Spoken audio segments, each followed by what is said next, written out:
Hey guys, and welcome back. And today we're doing another video on Resident Evil 9, and more particularly, let me get something out of the way.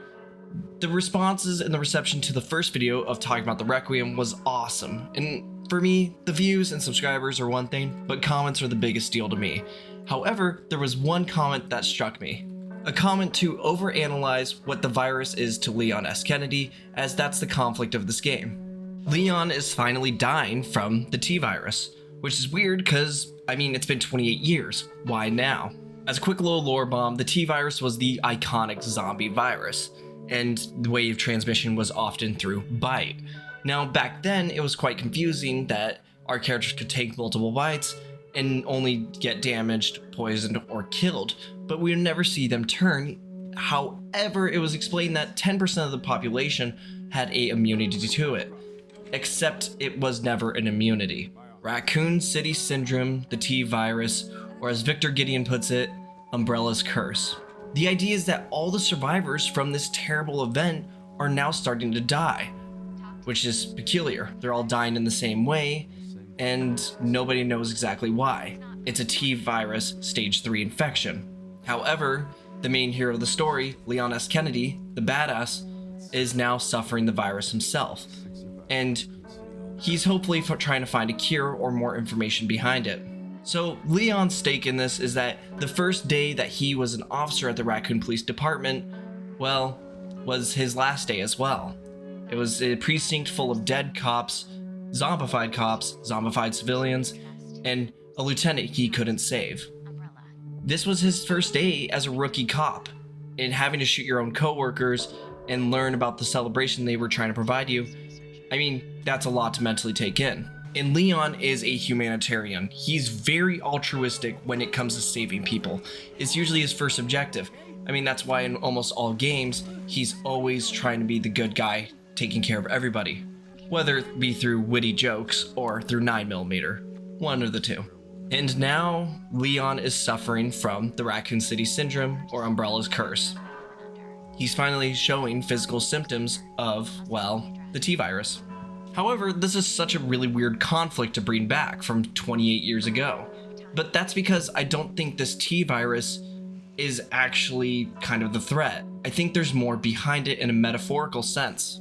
And my claim is that this T-virus is actually a form of PTSD for anybody who survived or barely got through Raccoon City's outbreak.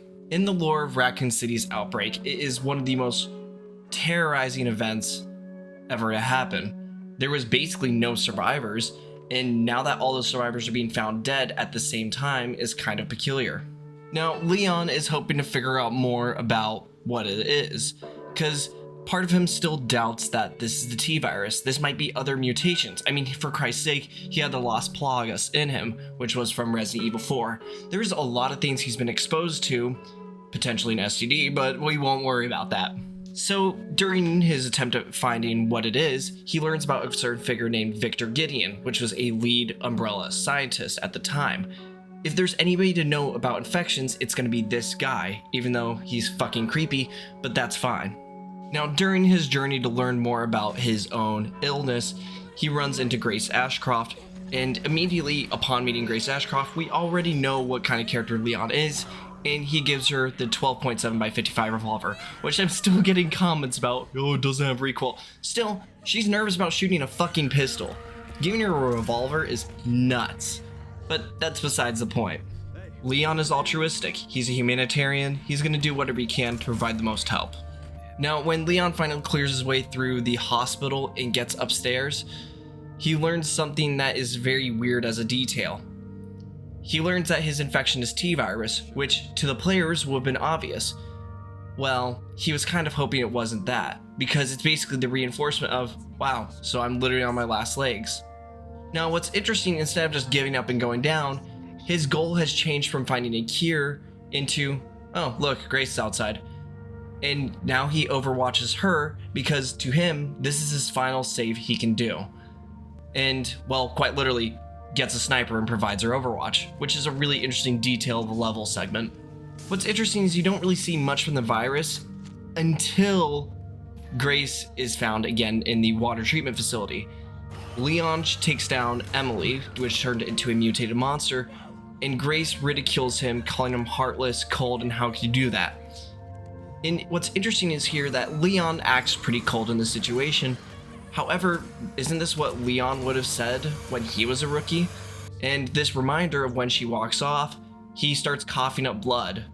In a way, it's memories coming back, and to him, he basically is wondering, what the hell did I just say? I mean, that was a kid. Why would I do that? Am I really that cold now?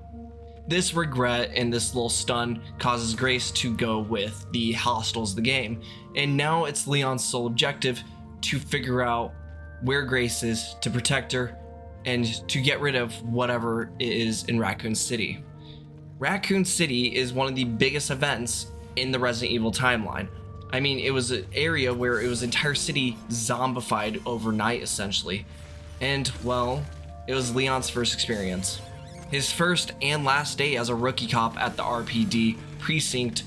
I mean, all of his coworkers were basically dead. And Martin gave him one order that he himself has not been able to do, which was to not let this shit happen. Now, while there isn't very much in this first initial area of Raccoon City, the really good and juicy stuff is when we get to the police precinct, because yes, it is still standing. When you get to the police station, you kind of get to relive the same route and the same memories. You get to grab the same tools you placed there 28 years ago to open up certain areas. In this process, there's a very interesting but deliberate detail of some cop zombies still being alive. 28 years of patrolling the hallways of Raccoon Police Department, and these guys are still moving. I mean, this is a rough detail. These were probably his same coworkers that he found at one point. And for him, when you kill one, he tells them to rest easy now. There's even some more details here about, well, Leon's party. You find Lieutenant Martin's desk, the same officer who saved us in Resident Evil 2, but then, well, died and turned. You actually find out that there was a whole huge elaborate party planned to avoid the police chief, to avoid all the higher ups, but also to celebrate Leon's birthday. It's heartwarming to read, but then there's one detail in it that is just, it's so good. Barry was here, which he's from Resident Evil 1. Barry suggested going to Joseph Kendo and gain a VP70 extended mag. It explains why this really weird mag is here, and it sounds dumb for me to nerd out about this, but that was like the only issue with my environmental storytelling video, was that they had a VP70 mag in there. But they had it, so thank you. Part of me wants to say this detail was just for me, but I'm being too greedy. Now, when Leon finally catches up to Grace, Grace passed out from learning about new events or potentially new memories. He runs into the thing that haunted him all those years ago. Oh boy, stalker enemies. I think everybody here will agree that stalker enemies are terrifying, and Resident Evil 2 was the one that kind of made it, well, iconic. The idea behind stalker enemies is that they were never something you can really kill. All you could do was run around. And Mr. X is now back. Mr. X was the same weapon that chased him all around the station 28 years ago. However, this isn't the same one, but same bioweapon. However, for Leon having to fight this, I mean, that's a lot. But Leon is not running away this time. Leon's actually going to face up to the Tyrant, and for this awesome fight with the parry where you, like, he looks at you like what you've grown, Leon is growing. He has grown. Instead of running away, he's now actually taking the fight to the Tyrant. And after quite a few sniper bullets, Leon is done with the Tyrant for a pretty goddamn cinematic fight.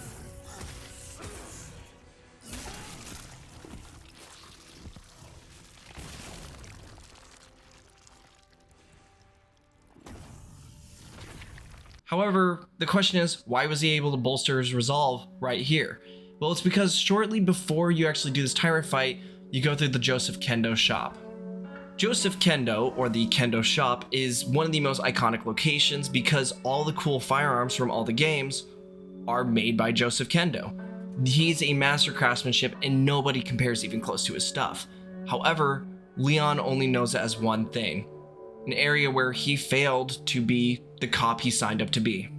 In Resident Evil 2, shortly after escaping the police precinct, you learn that, well, Joseph Kendo is still in Raccoon City, and his daughter has been infected. The cop asked Leon, why the hell did any of this happen? Why did we not know? And Leon didn't have any answers. Joseph Kendo takes his daughter to this back room, locks the door, and all you can hear is a gunshot. It's implied what happened, I won't say it. And Leon, even though there's really nothing he could have done, he still feels guilty about it.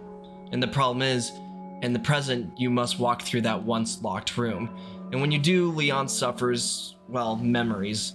And he feels ridiculously sorry about the entire situation, even though, again, it was out of his control. But looking up, he says, no, I'm not running. I'm gonna take you down as many times as I have to. And after the whole tyrant fight, there's only one place to go, which is the Ark. The Ark is located really deep in this plant forest, but what's interesting, and I think this is just overanalyzation of this part, is that this is where his infection again progresses some more. And more so, it is taken root, and in order for him to cure himself of not just the infection, but also to help him cope with his form of PTSD, he has to descend deeper into it. However, before we move any further, we have to talk about another character to further reinforce why I think this is PTSD. The other character is the one that Leon talks to throughout the entire game, Sherry Birkin. She is suffering the same exact thing as Leon S. Kennedy is, the Umbrella's curse, if you may.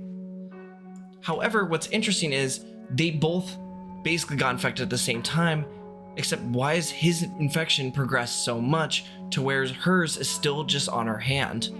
And I think it's because of perception.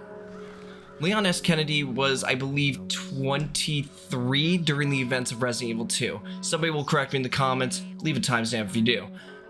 However, he was an adult. He knew very much so of what he was doing. But for Sherry Birkin, she was just a little girl at the time. And it is this kind of ignorance is bliss kind of idea. And while Sherry Birkin knows very much so true about the events today, I don't think it's inflicted her as hard as it did to Leon. Sherry Birkin was just scared of the monsters, the zombies, and sad about the parents' death, to where Leon was hateful of himself of not being able to save anybody. And I think this is why the virus translates into PTSD. It has less of a manifestation on her. Don't get me wrong, it's still present to her, but for Leon, it's almost taking over his entire body. Now, the very next key point for Leon in regards to the infection is actually a boss you fight in the game, the Commander. One interesting detail about the Commander that not a lot of people know about unless you've been scrolling YouTube shorts is that the Commander is a tough fight, and the Commander speaks of Leon S. Kennedy in high regard. But what's really strange and what's peculiar is that after defeating the Commander, you see that he is also infected with the same thing Leon has. It is heavily implied that this guy is Hunk from, was it the Resident Evil 2 original? Either way, Hunk is a badass Umbrella soldier. He is a human unit never killed is the rough translation of his name. And the idea is that he is here just kind of coping with this infection and moving in inhuman ways. And I think it's because for him, he's already cold to begin with. So this idea of PTSD affecting him, I don't think it affects Hunk very much, but it's still present. Now keep in mind, this entire time, Leon's sole objective is to still find Grace and get her out of there, and to end whatever Elpis is. Because Elpis at this point, nobody knows what it is still. Now towards the end, Leon gets Grace out of there, away from Zeno, which is the big Albert Wesker clone bad guy. Don't worry about him, he has nothing to give in this game. You literally don't fight him at all. He dies. However, during this time, he's still powered by the infection. Leon S. Kennedy saves Grace and they end up in a junkyard, and the infection has basically taken over Leon's body all the way up to his cheek, and well, he passed out. Grace watches over him until he wakes up, and basically Leon knows his time is coming. However, here's the fucking bread and butter. Now, you play as Leon one last section, and in this section you are suffering actual physical symptoms. However, Leon's not going to get this shit in his way to save one last person before he dies. But the bread and butter, bro. This was a detail I didn't originally notice. However, you find out that Elpis is actually an antiviral, something that Oswald E. Spencer, he felt terrible about what he did, and in order to redeem himself, he made a weapon for his original weapon, the antiviral, Elpis. Now, the idea behind this antiviral is that it's supposed to cure people with T infection, which nobody really had any cure besides 9mm. When Leon is cured with the antiviral, the infection still leaves a form of a scar, a very faint scar. And I think this is literally the reason I think this is PTSD, is because, look, these events of Raccoon City, the people he wasn't able to save, they're not going to ever leave him. But instead of letting him drown in that sorrow, he uses those events to lift him up and empower him as a character to make sure that this shit doesn't happen and that he can continue fighting. And with his newfound strength, he's able to defeat Victor Gideon even after he mutates. And he's able to move like a fucking badass, using that energy of that guilt in a productive manner where he can finally better himself mentally and physically as the character we know. Now look, for just being one game, and I'm not a personal, professional on the idea of PTSD, but this was the thing I thought when during the game. I thought it's very interesting bringing the conflict, and I think this entire time, Leon has been suffering the internal conflict of not being able to save people, but now he's able to make a difference, and with this newfound strength, we'll probably see him in a future game. If you guys have any other video ideas, if you want me to do a full analysis on Grace's character, I would love to, because I have a lot of details for a character I can do. In general, I've been enjoying my time, and I hope to see some more of you guys in the next video. And obviously I'm gonna have to, and fucking subscribe, or leave a comment, anything. I always love it, and I always love to see them. Peace out, guys.